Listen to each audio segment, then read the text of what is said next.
How's it going, YouTube? Navysooner here. Today, we're going over this honkin' beast right here. Keep telling me you're the next big thing. What's that mean? Oh, it's hard to pay your dues when there ain't no money in the bank. It's a shame I gotta make it to the shore, but there ain't no cash in the tank. It's insane what you do for a broken heart and some busted strings.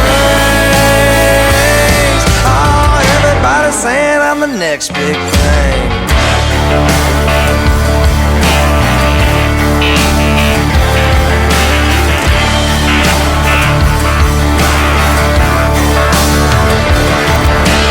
Pretty little thing won't talk to me backstage. Little does she know I don't make minimum wage. This is the Savage Axis 2 Precision. Yes, I said Savage Axis, and no, I did not put this chassis on it. This chassis and this gun come from Savage, just like this. The Savage Axis has been known as a good, cheap, entry-level rifle for years now. There are many videos out there of people shooting the Savage Axis out to very, very long distances. I believe like the Lost Boy Scout, he shot out to a mile with his 6.5 Creedmoor Savage Axis, and this one I was able to shoot out to a mile with as well.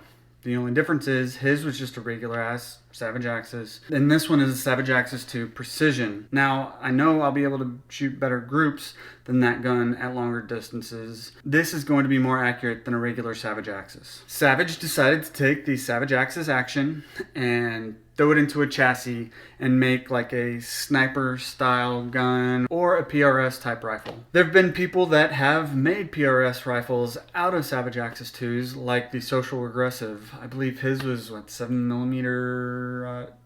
I don't know. It was a 7mm. I don't remember if it was Magnum or whatever. But the Social Aggressive did take a Savage Axis and turn it into a precision rifle competition gun. I've always been a fan of Savage guns. In fact, I have a Savage Model 10 PTSR. It's like the police tactical silencer ready version. So it's threaded and it's only a 16-inch barrel or 18-inch barrel, and it is a special gun from Academy. And that's been my main go-to bolt-action rifle until I got my Bergara, which we're going to compare this Savage to because it's roughly in the same price range. The main thing you'll notice on this is the chassis. This chassis is made by MDT specifically for Savage. You can't go to MDT and just buy this chassis. It's specifically for Savage Axis 2 Precision Rifle, which I got this one at Cabela's. You can go to MDT and purchase other chassis for the Savage Axis. The chassis is made out of aluminum with an injection molded skin on it that's made out of a polymer. There's only one color option, and that's black with green. The fore end up here has M-LOK attachments in it, and I have the Magpul bipod attached to it. The comb height is adjustable here, but you have to use set screws in here, which gets kind of annoying because if you want to adjust it, you have to undo those set screws. It's not like the Bergara where it's got like a little turn knob. So I found that the riser height is close to almost all the way down, just a little bit up. That's for my eyes and for the height of this scope. It's nice having the cheek comb adjustability, but it's just kind of a pain in the ass to be able to adjust it. The pull length here is adjustable using some plastic plates that you can shim it back and forth. That's just like the Bergara. There are many rifles out there that do their adjustability for their pull length via shims like this. This chassis gives you the ability to use AICS style mags. This one comes with a 10 round mag, and to be quite honest, it's kind of crap, but you can use other magazines that are AICS style. The 5-round magazine that I got with my Bergara does not fit in here. It does not go in and click, but my 10 round that I have from Magpul works just great. This is the grip that comes with the gun. It is rubberized, which is nice. I like rubberized hand grips, but the swell in it it's not comfortable for my hands because I have small dick beaters. As well, when it's on the gun, I get a little hot spot right here underneath where I put my hand, and it just got really annoying. So I went out and I purchased a Magpul K grip. You can use AR style grips as long as they don't have that beaver tail on them, and this one fit on there just nice. There's like a little floating thing in the chassis here that you have to get the screw into, and mine got off a little bit, so I had to open it up and get in there and adjust it to where it would actually screw in correctly. But I finally got this grip on there. Plus the Magpul grip, I don't know if you can see it here, but the Magpul grip has more of a 90-degree angle. The Magpul grip has the Magpul grip has closer to a 90-degree angle here, and that's more comfortable shooting prone and on a bench. Changing the grip has made that hot spot less noticeable. I still can feel it a little bit, but it's not quite as noticeable.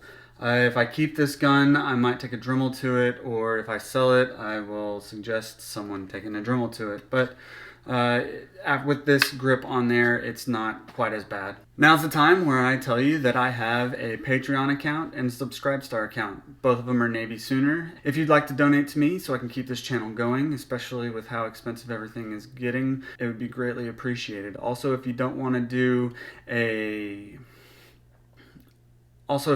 like a monthly subscription, I have PayPal. The email that you send through PayPal is navysoonerchannel@gmail.com or navysooner@gmail.com. Both of them will go to the same account. As well, go check out Life, Liberty, Pursuit of Happiness. Still keeping it going.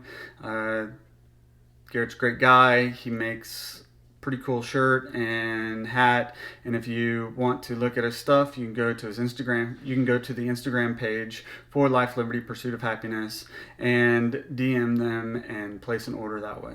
The trigger on the Savage Axis is the Savage Accu trigger. I used to really like bladed triggers, but I've kind of gotten away from them. But the Savage Accu trigger is still a very nice trigger. This one came out of the box right at about 4 pounds, and I have adjusted it down to right around 3 pounds. I want to adjust it down more, maybe to 2.5, but the 3 pounds is good where it's at. The blade here is obviously acts as a safety, because if you try and pull it, it kind of makes it dead and you can't shoot it. You have to recock it. Pull the blade back to fire. The barrel on this is a heavy profile barrel, and it is completely free floated. Like, there is no fucking way anything is touching that barrel back to the action. No way. I could fit the entire population of Wyoming between the barrel and this handguard. The barrel does come threaded, and I threw a Surefire Battle Comp on here for 7.62 because that's what it's threaded for. If I get my suppressor before I sell this gun, or I get rid of it or whatever, I will be throwing a different muzzle device on here that will be able to take my suppressor, but I also can just direct thread my suppressor on here as well. This barrel being 6.5 Creedmoor, it's got a 1 1/8 twist. For being a Savage Axis, this is a very accurate rifle. I was averaging right around 1 7/8 inches with the load that I use the most for my Bergara, which is the Hornady Match 140 grain ammunition. And I averaged right around 2 1/4 inches with the Hornady Black 6.5 Creedmoor, and that's 140 grains, but you can only get that stuff at academies. So if you don't live in an area that has academy, don't worry about that ammunition. But it's still, for a lower priced ammunition, well, these days a lower priced ammunition, it is 2 1/4 is good. With Winchester Match 140 grain round, I did one 5-round group, and I got 1 3/4 inches. The best group that I got out of this was a 1 5-round group from Federal. It was the Federal Gold Medal Bergara bullet, and it got 1 3/8 inches grouping out of this. I also shot a 5-round group with Fiocchi's that used a 143 grain Sierra Match King bullet, and those got 2 inches. Now, some of y'all might be like, oh, whoa, 2 inches, that's a lot. Well, I wasn't zeroed at 100 yards. I was zeroed at 200 yards. And at 200 yards to be sub MOA, you basically need to be under 2 inches. It's a little bit more than that, but you basically need to be under 2 inches. So this is a sub MOA gun. My Bergara beats it out just a little bit in accuracy of the Hornady Match, which that's what I have the most of, and that's what I have that one zeroed in at. So I'm completely content with the way that my Bergara and this gun shoot comparably. This rifle also comes with a 20 MOA rail. Now, when I was shooting my groups the first time, I was getting like really inaccurate groups, and it was kind of pissing me off. Well, come to find out, my rail was loose.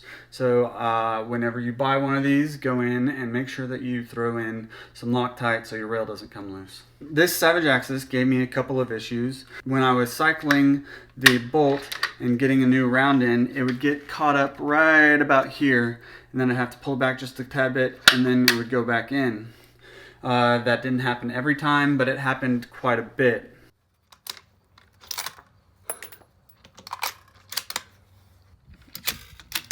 The other issue that I had with this rifle is the Savage Axis action itself.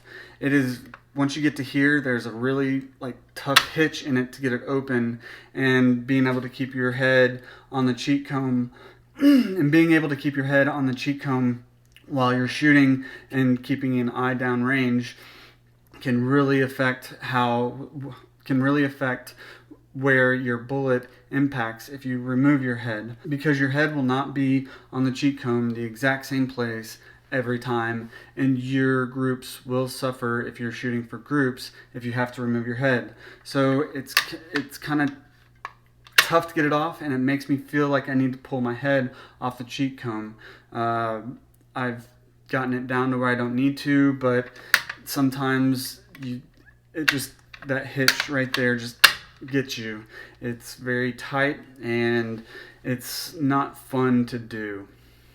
The scope that I have on here is the same scope that I had on my Bergara, which is a Vortex 5-25 by 50 Viper PST Gen 2.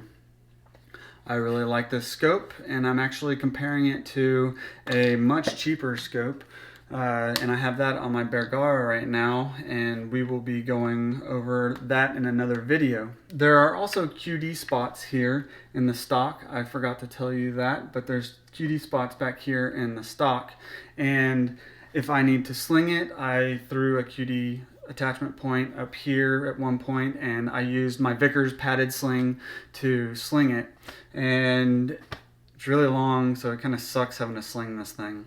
This gun is a very heavy gun. I did not actually weigh it because it doesn't really matter to me. It's fucking heavy. That being said, I would not go backpacking in the backwoods with this gun. I would rather take my Bergara, which is kind of weird because that one's heavy too. But I'm not going to take either of those. I'm going to take a completely different gun if I'm going to go backpack hunting. Now, like if you're going like 50 yards from your truck to your deer blind to be able to go hunt, then this would be fine to go hunting with. But this was designed to be more of a precision rifle, bench shooting, prone shooting style gun. So this isn't meant to be a hunting gun, but you certainly can if you really want to.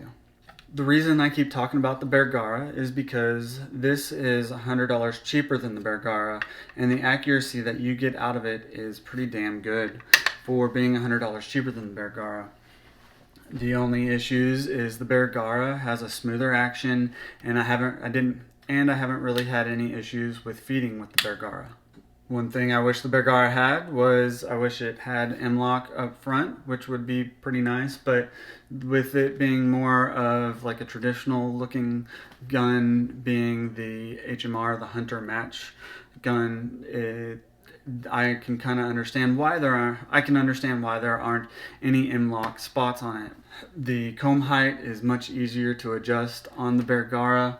Like I said before, this is just a pain in the fucking dick changing the comb height on this, because you have to put it at a certain height, and then tighten it down, and then look through the scope, and then shit, it's too high, and then you fucking lower it, and then you tighten it down, and then you look through the scope, and you're like, shit, it's too fucking low, so then you raise it up a little bit, and you're like, fuck, it was higher than it was before, and it's just a pain in the dick to adjust the comb height, but I finally got it figured out, and it's good now. For the price, this Savage Axis 2 Precision is a very accurate gun. It would be a great entry-level PRS style gun for anybody that wants to get into PRS style matches, or someone that just wants to go out and do precision shooting like how I do when I go up to the CCC range outside of Granbury, Texas. I like to see how far I can take this, and the Bergara as well. So it's a good entry-level PRS gun, and it's a good gun for the range.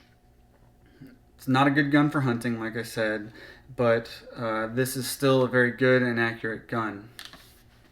Well, if they would just make this action a little bit smoother and figure out how to get rid of this hotspot, I would be completely content with this gun. Other than that, it's a good gun, and if I didn't already have my Bergara, I would purchase this too. Well, Navysooner out.